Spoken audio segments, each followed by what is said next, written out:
c'est que ça? Cousse, votre mission, si vous l'acceptez, à aider vos abonnés à choisir leur lame pour leur réalisation en chantournage. Pour cela, vous disposez de 4 types de lames sans ergot de chez Pégase. Vous devrez expliquer la différence qu'il y a entre ces lames et pour quel usage sont-elles destinées. Ce message s'autodétruira. Stop. Hein? Et dit quoi au début?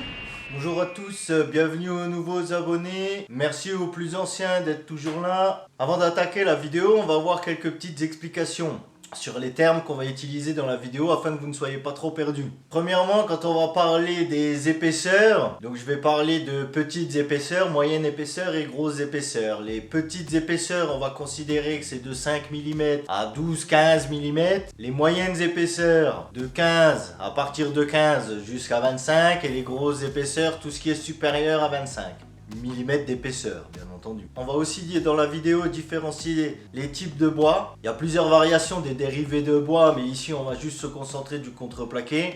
Parce que tout le reste pour moi c'est pas génial, c'est pas ouf. Donc on va se concentrer sur les contreplaqués. On va distinguer également les bois tendres. Donc ça sera tout ce qui est sapin, peuplier par exemple. Et les bois durs, tout ce qui sera chêne, frêne, hêtre et éventuellement fruitier. Je tiens également à préciser que tout ce qu'on va voir ici c'est à titre indicatif. Donc ça ne veut pas dire que c'est comme ça qu'il faut faire ou que c'est pas comme ça qu'il faut faire. C'est juste que c'est comme ça que moi je vois les choses. D'ailleurs, petit conseil, ne me croyez pas sur parole et faites vos propres tests vous-même. Ça vous fera une idée. Ce qui peut éventuellement me convenir à moi ne vous conviendra peut-être pas forcément.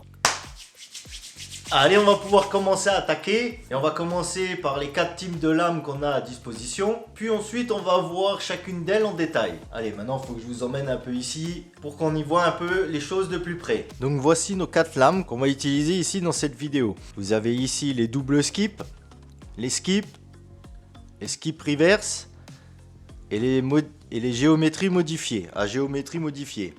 Les doubles skips ont des dents d'où leur nom double, donc on peut voir qu'elles sont reliées par 2, contrairement au skip, et les dents sont légèrement plus petites. On peut observer aussi une différence entre les skips et les reverse skip, où on voit que les reverse skip, les dents ont l'air un tout petit peu plus grandes. Donc ce qui veut dire qu'on va avoir un peu plus d'attaque avec cette lame-là que celle-ci, et encore moins d'attaque avec cette lame-là que celle-ci. Et la toute dernière, on peut voir qu'il y a beaucoup moins de dents que toutes les autres. Elles sont bien plus grandes et bien plus espacées.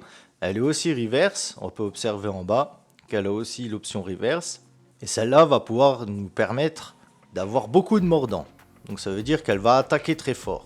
Donc maintenant on va voir quelle utilisation on peut avoir avec chacune de ces lames. Et on va commencer par la géométrie modifiée.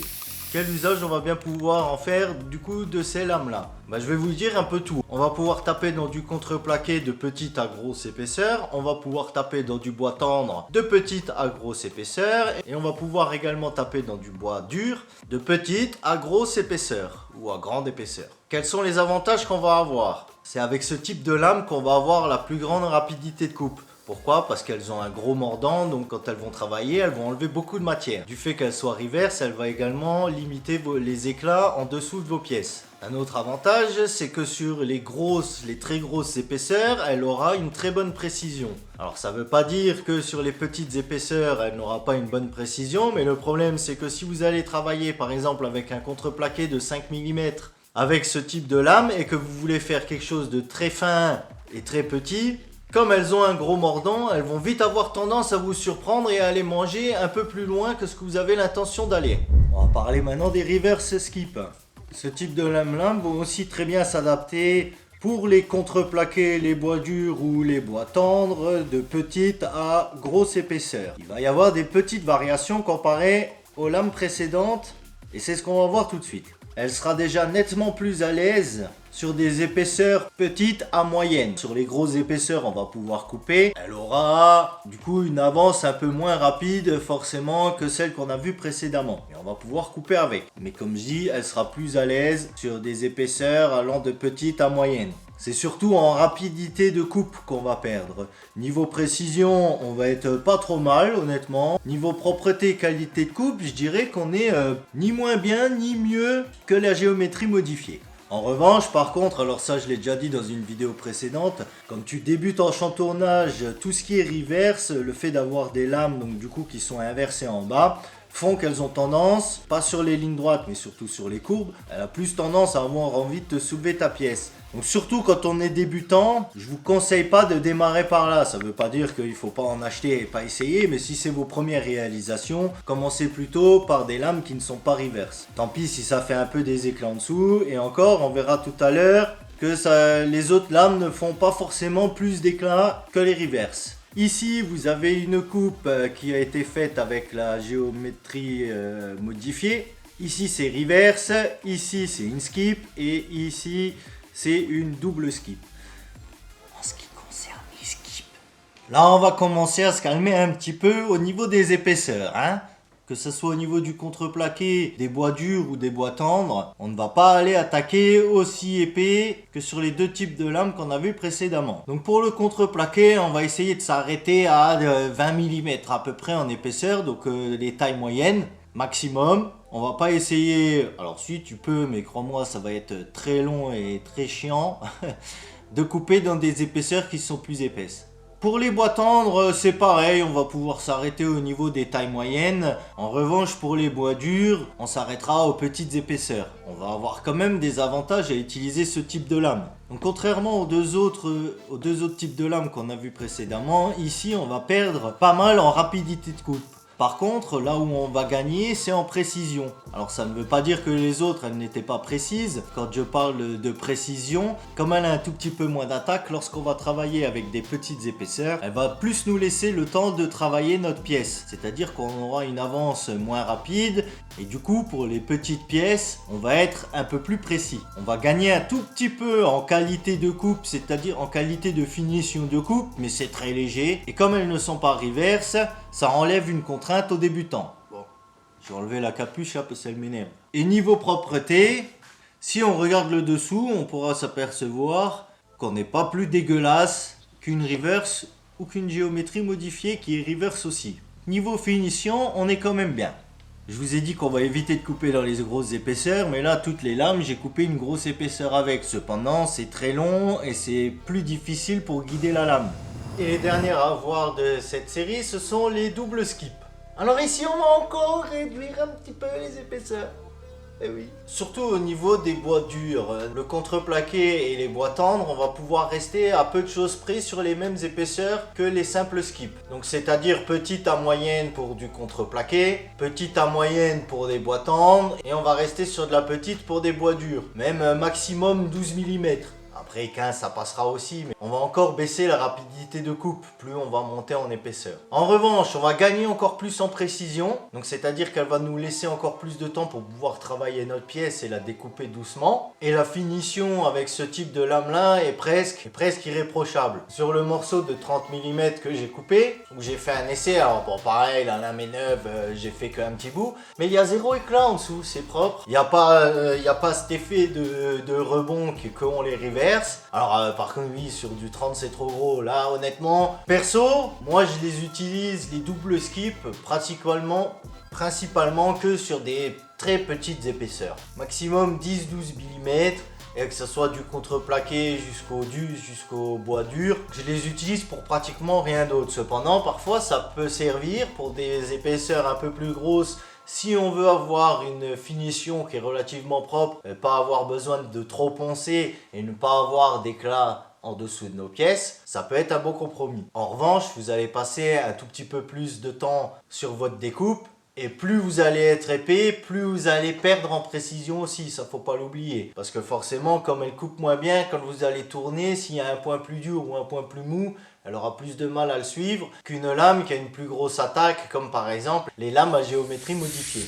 Alors moi je vais peut-être être un peu fou et mal cadré, mais bon c'est pas grave. Donc par exemple ici, on va voir un exemple concret de ce qu'on a vu précédemment. Donc là on se trouve sur un massif qui fait grosso modo, il faisait 6 mm d'épaisseur environ. Et je suis avec un travail fin. Donc qu'est-ce que je vais utiliser comme lame? Par exemple pour tous ces endroits là qui sont tout petits là, je vais utiliser une double skip. Pourquoi? Parce qu'elle va me laisser le temps de travailler. Il faut que je tourne, j'ai pas des grandes longueurs, il faut que je m'arrête vite. Donc ici, j'utiliserai une double skip. Par contre, tous ces endroits là, où entre guillemets, c'est presque que des lignes droites, il n'y a pas vraiment de courbe, c'est des grandes longueurs, il y a des grands trous. Là ici par exemple, je vais utiliser peut-être plutôt une reverse. Je vais pas utiliser une géométrie modifiée parce que c'est une petite épaisseur, il n'y a pas vraiment d'intérêt, ça fonctionnerait aussi. Hein. Mais là par exemple ici, j'utiliserai sur les grandes longueurs par exemple plutôt une reverse parce que du coup c'est des grandes longueurs, je vais avancer un peu plus vite. Autre exemple, avec ceci. Donc ici on se retrouve sur du massif en plaquette de 10 mm à peu près. Pour donner ceci, c'est 18, c'est pareil, hein, celle que vous voyez là, en haut c'est pareil. C'est des petites plaquettes comme ça qui sont découpées et ensuite incrustées dans ce morceau là. Là ici c'est pareil, j'ai des grandes longueurs, alors là c'est ou reverse ou la géométrie modifiée. Ça c'est à vous de voir. Comme je suis sur du massif, je suis sur du petite épaisseur, là tu peux choisir une des deux, ça ira très bien. Si maintenant j'avais voulu couper la même chose dans une épaisseur comme ça, pareil les deux auraient été reverse ou géométrie modifiée. En revanche, j'aurais été plus vite avec la géométrie modifiée. Donc qu'est-ce qu'il faut retenir de cette vidéo? Plus on va avoir des grosses épaisseurs, plus il va falloir prendre quelque chose qui attaque pour pouvoir avancer. Sinon on n'avancera pas. A l'inverse, si on a une réalisation à faire sur une pièce qui est relativement peu épaisse et qu'on a besoin de beaucoup de précision, là on va essayer d'avoir une lame qui n'attaque pas trop pour nous laisser le temps de travailler. Parce que quelque chose qui arrache sur une petite épaisseur, croyez-moi, vous allez souvent dépasser votre trait. Donc ce qu'il faut, c'est réussir à combiner un peu toutes ces informations là par rapport à votre réalisation. Et ne surtout pas hésiter à faire des propres tests. Comme vous avez vu, j'ai dit souvent, on va éviter d'utiliser ces lames-là pour couper une épaisseur, tel type d'épaisseur par exemple. Ça coupe l'épaisseur, après c'est juste que c'est plus long. À toi de voir si tu as le temps ou si tu es pressé. Autre chose qui va rentrer en jeu aussi, que j'ai pas précisé, ça va être votre expérience et votre machine. Parce qu'une machine puissante va avoir moins de mal à attaquer dans une grosse épaisseur. Et ensuite vient en compte la qualité de la finition que vous voulez avoir. Alors attention, hein, elles sont toutes relativement quand même très proches. Mais plus une lame a de mordant, donc plus elle va attaquer, moins en général elle aura une finition propre.